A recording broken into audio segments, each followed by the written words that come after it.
Hey yo, what's good everybody? Y'all already know who it is. It is your boy Thesis back with another video, and today we're going to be going over Karanyi Sounds CloudMax number 2. Of course, they have one prior to this, but this is the second installation to it. So of course we're going to dig through, check it out, see what it's all about. So you guys keep it locked, stay tuned.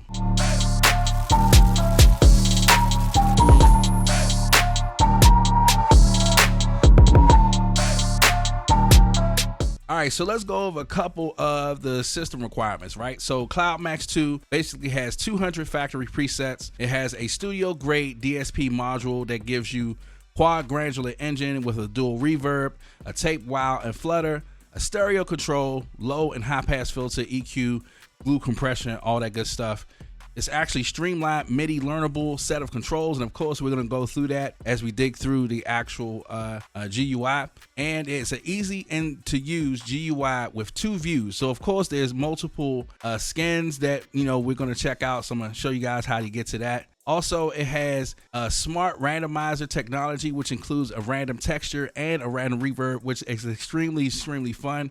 I was really surprised to see how this actually worked out. I did not expect a lot of what I got from this once I actually installed it.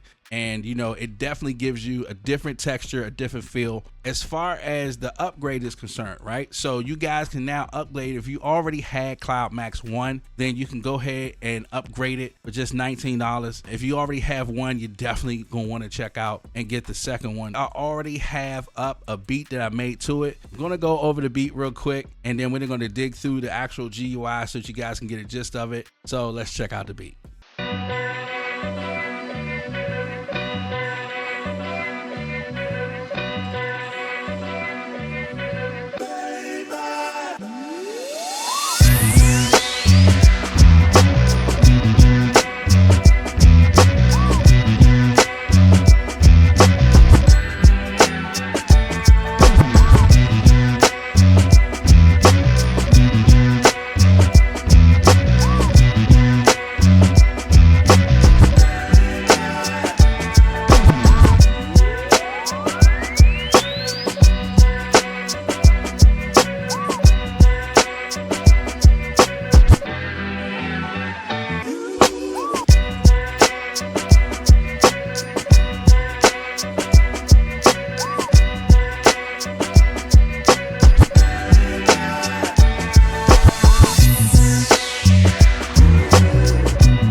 So as you can see, I had a whole lot of fun doing that beat. That was a sample beat, and I wanted to do something boom bap to it. Now remember, this is also a texture and Resonator GUI VST from Karanyi Sounds, so it specifically varies itself on giving different textures and then adding a reverb to it. So it's really different.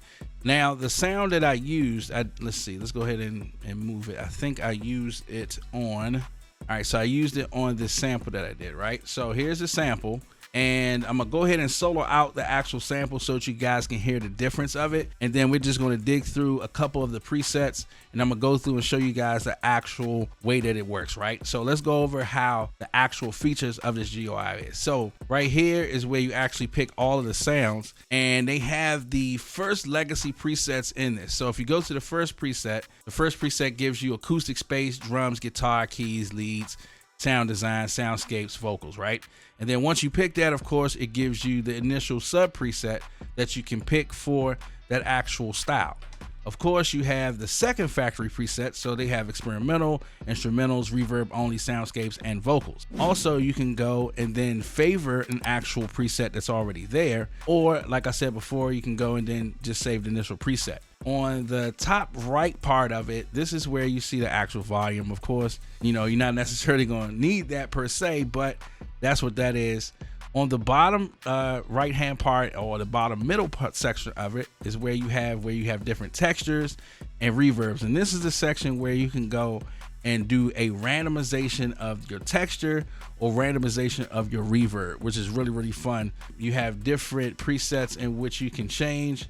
And of course, right here in this view, this is the advanced view. So this is where, from the texture to the reverb, where you can really dig in and then modify more in detail of the actual sound that you want to do. So let's say, for instance, this preset is the big room preset. And of course, right here, I've already panned them in each corner, right, for the actual mix.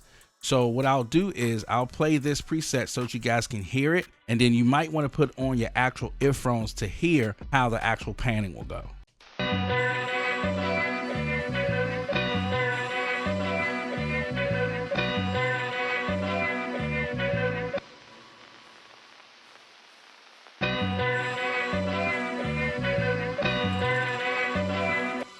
And then of course with this, here's the real crazy part, right? So I'm gonna play it without it first so that you guys can hear the difference, because that's important. And the texture that it did, and then we'll do the comparison so you can just see the difference of how the texture and reverb adds to that actual sample.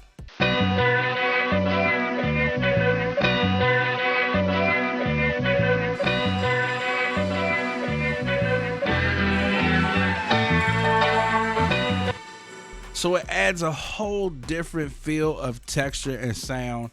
I kind of leave these directly in the middle so that you can get a gist of it just being on 0, right? It gives you a lot of control, basically. It gives you a plethora of extensiveness in which you can go in and then dial and make the sound your own style based off the texture and reverb. And of course, you see right here under texture, you have different delays, shift, the density, and then you can go based off each one of those panning colors and then use it in that sense. Now on the last two at the bottom right here is the different scales that you can use. So of course you can change it to scale it down. And then of course this is, let's go back to the front. So this is the actual skin changes that you have. So you have 4 of them. So this is the one that I've chosen.